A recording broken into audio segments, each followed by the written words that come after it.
A sequence is just a list of numbers, and there will be a pattern like 2, 4, 6, 8, 10, or 1, 3, 5, or maybe whatever. There'll be a pattern.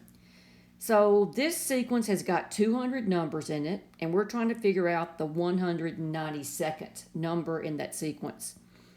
So let's look at clue 1. I'm going to just do some blanks for my sequence.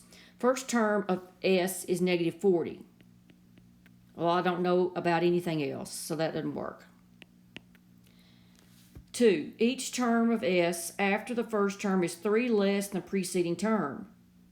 Well, I don't know what the preceding term is, so I can't subtract 3 to get the next one.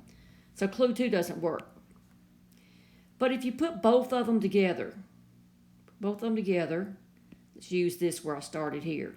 The first term's negative 40. Is that right? Negative 40, yeah. And then look at clue 2. Each term of S after the first term is 3 less than the preceding. So negative 40 minus 3 would be negative 43. Negative 43 minus 3 would be negative 46. You see, each term is 3 less than the preceding one. And you could keep on doing that until you got out here to the 192nd term and you know what it was. Remember, with data sufficiency, you don't have to find the 192nd term. You just want to know if the clues give you enough information to find it. So I had to use both of them. Answer is C.